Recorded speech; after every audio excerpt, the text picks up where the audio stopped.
Hola, welcome to Spanish in Scene, tu escuela de español. Today, we're going to dive into a topic that honestly trips up a lot of Spanish learners. But you know what? It's actually incredibly simple once you can visualize it. We are exploring Spanish adverbs of place. A great way to think about these is like expanding circles of physical distance radiating right out from exactly where you're standing. Just picture three distinct zones: the space near me, the space near you, and the space far away from both of us. It's such a beautifully logical system, and I'm so excited to break it down for you. Section 1. The space of I or yo. Immediate proximity. Aquí. Acá. Okay, let's start right in that closest circle, exactly where you are. This represents your immediate proximity, literally the personal, physical zone directly surrounding you as you speak. Whenever an object or an action is happening right in your own personal space, well, these are exactly the adverbs you're going to reach for. Think of it like this. If you can easily touch it, hold it, or point to it without moving your feet, it's in this zone. Mis llaves están aquí sobre la mesa. So notice how the speaker is talking about their keys, right?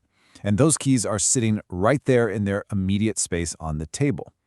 Because they're close enough to just reach out and grab, aquí is absolutely the perfect word to describe where they are. Ven acá inmediatamente. In this example, acá is being used to draw the action directly into the speaker's own immediate space. You're essentially commanding someone to enter your personal circle, that space of I. Make sense? Section 2. The space of you or du and vos, medium distance. You are doing great so far. Now let's step slightly outward into our second spatial circle. We're moving from immediate distance to a medium distance. Allí. This is the absolute perfect word for when something isn't right next to you, but it is sitting right next to the person you're actually talking to. It belongs in their physical space, not yours. El libro que buscas está ahí, a tu lado. Did you catch that? The phrase a tu lado, which means next to you, is a huge clue for this medium distance. Because the book is located in the listener space, that medium distance away from the person speaking, we naturally use ahí. Deja las bolsas de las compras ahí en el piso. See, anchoring these words to physical spaces makes the grammar incredibly intuitive. The floor space they're talking about is closer to the listener than the speaker. If you can just visualize that distance in your head, the vocabulary is going to fall right into place for you. Section 3. The space of he, she, or it, or él o ella. Far distance. All right, now we've arrived at our final and widest circle. This represents locations that are completely outside of our immediate conversation, basically far away from both you and the person you're talking to. Allí, allá. If you have to literally point off into the distance at something you can't easily reach, these are the adverbs you need. They are reserved exclusively for describing locations that are physically distant from everyone in the conversation. El hospital nuevo está allí, al final de la avenida. Now, the end of the avenue is clearly far away from where the conversation is happening right now. It's a distant landmark. So, allí is exactly the word we need to point it out accurately. Mis abuelos viven allá en las montañas. Those mountains are definitely located out in that far distant circle.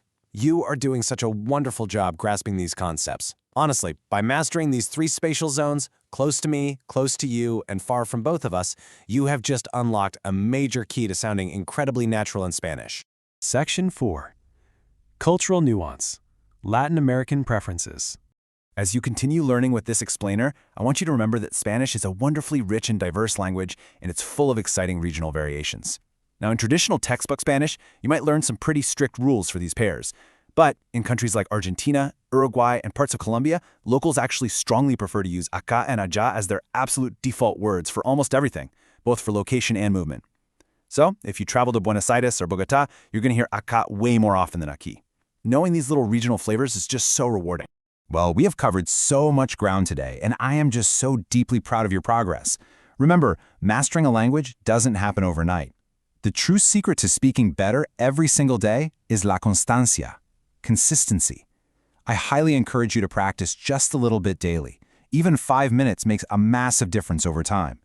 Please make sure to follow our Spanish in Scene channel so you can get helpful, engaging lessons exactly like this one every single week. So the next time you set your keys down, ask yourself, are they aquí, ahí, or allí? Keep practicing and keep smiling. Adiós y hasta la próxima clase en Spanish in Scene.